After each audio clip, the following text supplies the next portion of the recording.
जय हिंद दोस्तों, आज के वीडियो में आपका स्वागत है। आज का टॉपिक है राष्ट्रपति से संबंधित जो भी महत्वपूर्ण अनुच्छेद है उसको हम ट्रिक से याद करेंगे, क्योंकि इससे संबंधित ऐसा टॉपिक है, इसे एक दो प्रश्न हर एग्जाम में देखने को मिलता है।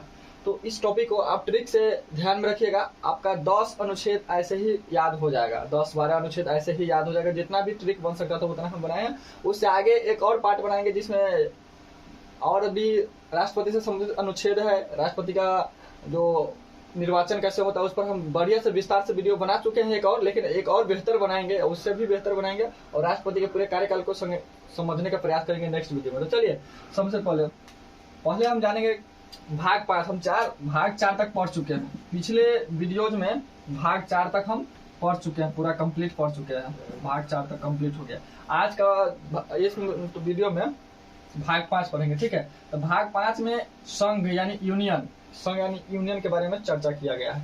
तो ये इसमें अनुच्छेद 152 से लेकर 151 तक है, ठीक है।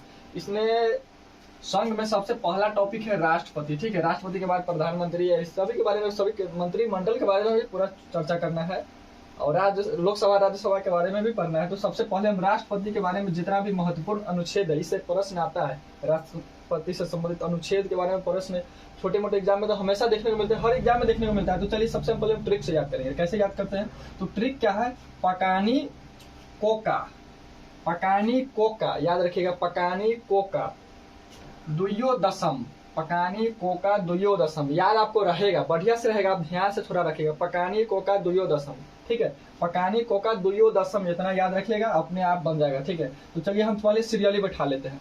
इसके बाद इसमें 52 से है, तो हम 52 से लेकर के 61 तक इस वीडियो में शॉर्ट करेंगे आसानी से। तो 52 के यहाँ लिख दिए 52, 53, 54, 55, 56, 57 हो गया, 58, 59 और 60, 61। ये हम सीरियली लिए हैं, ठीक है। और इसके बाद सीरियली के बाद इसमें ट्रिक लगाएंगे। पकानी कोका द्वयोदशम। तब देखिए, प से हो गया, पद हो गया, ठीक है। पद हो गया। तो यहाँ प से पद हुआ था, किसका पद? हम राष्ट्रपति के बारे में जानेंगे ना। तो राष्ट्रपति के पद के बारे में किस अनुच्छेद में चर्चा है? राष्ट्रपति के पद के बारे में अनुच्छेद 52 में चर्चा है, ठीक है। राष्ट्रपति के पद के बारे में किस अनुच्छेद में चर्चा है? राष्ट्रपति के पद के बारे में अनुच्छेद 52 में चर्चा है, ठीक है। तो राष्ट्रपति के पद हो गया 52। ये कहाँ से लिया गया है? राष्ट्रपति के पद कहाँ से लिया गया है? तो ये ब्रिटेन से लिया गया है, ठीक है। ब्रिटेन से लिया गया। आपका तो एक दो प्रश्न यहाँ पर बन गया, ये किस अनुच्छेद में राष्ट्रपति का पद है? तो 52 में। कहाँ से लिया गया है राष्ट्रपति का पद? तो ब्रिटेन से, ठीक है। चलिए, ये हो गया प से। इसके बाद क से देखिए, क से कार्यपालिका का प्रधान, ठीक है। राष्ट्रपति कार्यपालिका का प्रधान, ये नाम मात्र का प्रधान होता है, सिर्फ वास्तविक प्रधान होते हैं प्रधानमंत्री, ठीक है। ये नाम मात्र का प्रधान है। तो अनुच्छेद 53 में राष्ट्रपति कार्यपालिका का प्रधान होता है, ठीक है, औपचारिक रूप से। और अनुच्छेद 53 में राष्ट्रपति क्या कार्यपालिका का प्रधान होता है, ठीक है। तो पकानी, समझ गया, पकानी। तो प से हो गया राष्ट्रपति का पद और क से हो गया कार्यपालिका का प्रधान और नी से निर्वाचन, राष्ट्रपति का निर्वाचन। अनुच्छेद किस अनुच्छेद में राष्ट्रपति के निर्वाचन के बारे में चर्चा है? तो 54। राष्ट्रपति के निर्वाचन के बारे में किस अनुच्छेद में चर्चा है? तो अनुच्छेद 54, निर्वाचन से संबंधित अनुच्छेद 54, ठीक है। इतना याद हो गया। चलिए, पहला हो गया 52 में हो गया राष्ट्रपति के पद, 53 में हो गया राष्ट्रपति औपचारिक प्रधान होगा, ठीक है। राष्ट्रपति कार्यपालिका का प्रधान कहिए, औपचारिक रूप से कार्यपालिका के प्रधान कहिए। तो 53 में। 54 में हो गया निर्वाचन कैसे होगा, इसके बारे में चर्चा है। ये कोटा के बारे में चर्चा है। तो जब अभी इतना ही रखिए, राष्ट्रपति के कोटा कैसे पूरा होता है, हम इसके बारे में चर्चा किए हैं पिछले वीडियो में। एक वीडियो बनाए थे जब हम राष्ट्रपति के निर्वाचन के बारे में चर्चा करेंगे, जब निर्वाचन कैसे होता है, चुनाव, राष्ट्रपति का चुनाव कैसे होता है, तो चुनाव में कोटा का प्रयोग किया जाता है, कोटा पूरा किया जाता है। हम उस वीडियो में आपको विस्तार से जानने का प्रयास करेंगे बढ़िया से, क्योंकि वहाँ पर इस बहुत कोटा का बहुत जरूरत, मतलब वहाँ पर टॉपिक है, उसमें जरूरत पड़ता है। जब तक कोटा नहीं समझेगा वहाँ पर राष्ट्रपति का चुनाव ये सब समझ में वगैरह वगैरह नहीं आ सकता। तो अभी आप रखिए राष्ट्रपति के कोटा के बारे में इतना ही ध्यान में रखिए। अनुच्छेद 55, ठीक है। राष्ट्रपति का कार्यकाल कितना वर्ष होगा? अनुच्छेद 56 में दिया गया 5 वर्ष होगा। राष्ट्रपति का कार्यकाल 5 वर्ष होता है, अपने तिथि से जब शपथ लेते हैं उससे, ठीक है। राष्ट्रपति का कार्यकाल के बारे में किस अनुच्छेद में चर्चा है? तो 56 में चर्चा है। हालांकि अमेरिका के राष्ट्रपति का कार्यकाल 4 वर्ष का ही होता है, 4 वर्ष का अमेरिका का, ठीक है, समझ लीजिए। अमेरिका द्वयोदशम, दू से हो गया दोबारा, राष्ट्रपति का दोबारा चुनाव हो सकता है, राष्ट्रपति का दोबारा चुनाव हो सकता है। अनुच्छेद किस में चर्चा है? अनुच्छेद 57 में राष्ट्रपति का दोबारा चुनाव हो सकता है, ऐसा संविधान में प्रावधान दिया गया है।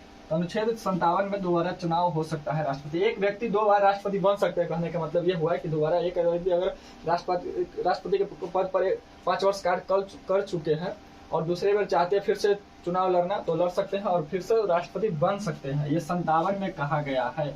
डॉक्टर राजेंद्र प्रसाद इनका बेस्ट उदाहरण। डॉक्टर राजेंद्र प्रसाद 2 बार राष्ट्रपति रह चुके हैं, ये परीक्षा में पूछा भी जाता है। ठीक है, चलिए यो से हो गया योग्यता, प्रधानमंत्री सॉरी राष्ट्रपति की योग्यता के बारे में चर्चा की। तो राष्ट्रपति की योग्यता अनुच्छेद 58, राष्ट्रपति की योग्यता के बारे में अनुच्छेद 58, अब सीरियली से याद कीजिएगा, 58 में दिया गया। तो इसमें योग्यता क्या होना चाहिए, वो भारत के नागरिक होना चाहिए, पहला शर्त यही है, भारत का नागरिक होना चाहिए, ना कि विदेश के, भारत का नागरिक होना चाहिए, कम से कम 35 वर्ष उम्र होना चाहिए, उससे कम तो होना ही नहीं चाहिए, 35 वर्ष उम्र होना ही चाहिए, किसी भी लाभ के पद पर नहीं होना चाहिए। ठीक है, चलिए 10 से क्या होगा, दशम है तो 10 हो गया दशा, दशा हो गया 59 में, क्या हो गया दशा, दशा क्या हो गया 59 में, दशा में क्या होना चाहिए, दशा में मतलब कि राष्ट्रपति पागल न होना चाहिए, दिवालिया नहीं होना चाहिए, किसी लाभ के पद पर न होना चाहिए, सांसद या किसी विधानमंडल के सदस्य नहीं होना चाहिए, ये हो गया दशा। ठीक है, चलिए अब एक और बच्चा है, 2 और बच्चा है। 100 से क्या हो गया शपथ, राष्ट्रपति के शपथ के बारे में किस अनुच्छेद में चर्चा है, तो 60, राष्ट्रपति के शपथ के बारे में किस अनुच्छेद में चर्चा है, तो 60। राष्ट्रपति के शपथ कौन दिलाते हैं, तो सर्वोच्च न्यायालय के मुख्य न्यायाधीश, सर्वोच्च न्यायालय के सर्वोच्च न्यायालय के मुख्य न्यायाधीश दिलाते हैं। ठीक है, न्यायाधीश।